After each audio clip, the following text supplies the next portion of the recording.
Good morning. Happy King Day. But if you'd allow me just to keep it real for a second, it's been a minute since I've been on. A lot has happened.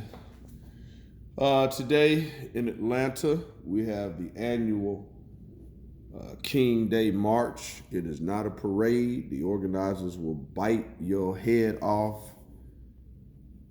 along with your neck if they hear you calling it a parade. I made that error about 15 years ago.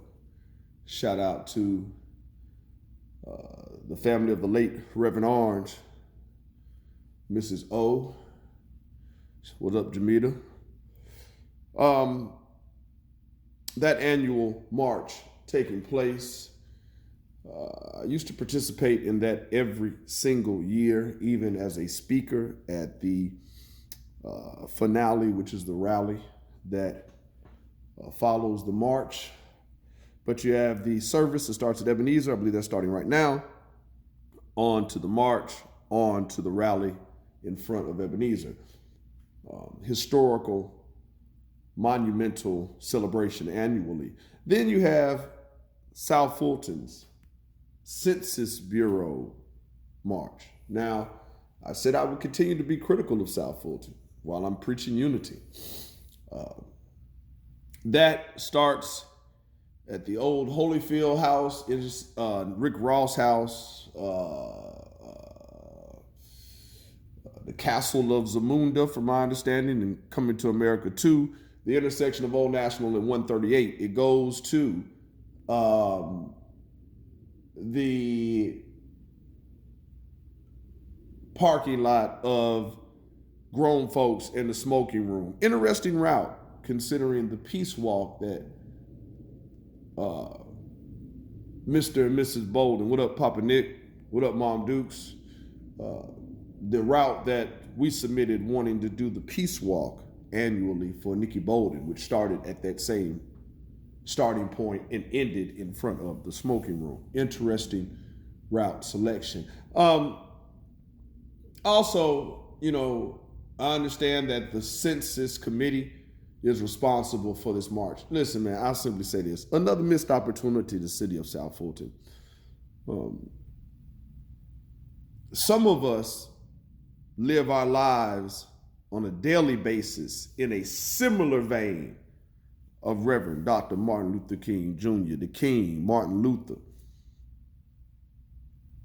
Can't wear his shoes. Now, make sure that's for the record. No one is comparing anyone to the late, great Reverend Dr. Martin Luther King Jr. But there's many of us that live our lives in that vein. Don't see any names on that list for this first ever City of South Fulton in remembrance of the life of Dr. King. I guess one day we'll get it together. Missed opportunities. You're not going to get these opportunities back again. Time is crucial, man. Timing is everything. A lot of folks talk about relationships.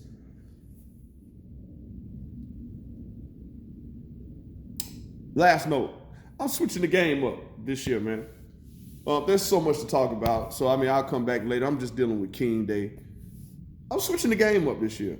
As someone who spends a life's journey for the past 15 years,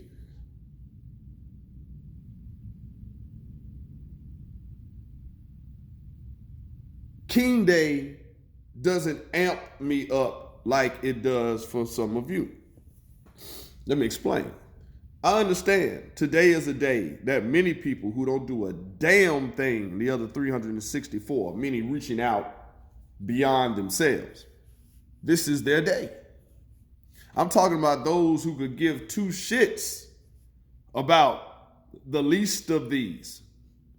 They choose today to make this their day. Now, I want to make sure for the record for some of the youngsters that I'm ecstatic, straight up, that got the respect, that want to follow things that I'm doing, man. I like being that bridge between the younger generation and the older generation.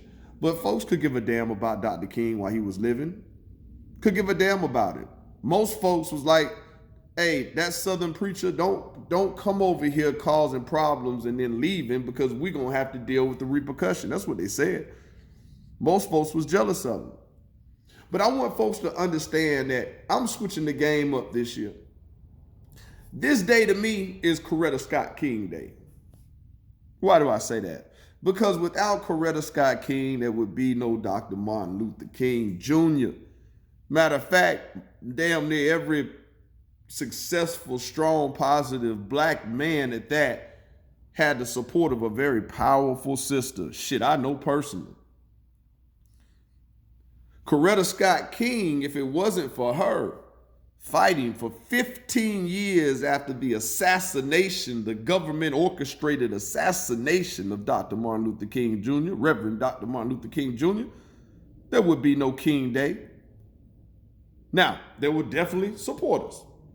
Not saying Mrs. King did it by herself, but her tenacity to not just finish the mission which he was there in Memphis for when he had half his face blown off, not just to finish that, but for 15 years later, to fight to get this government responsible for his assassination to recognize her husband with a federal holiday. Keep in mind, we still have two states, Mississippi and Alabama, that combine King Day with Confederate General Robert E. Lee.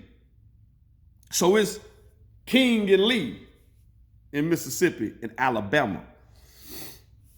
Smoke that over.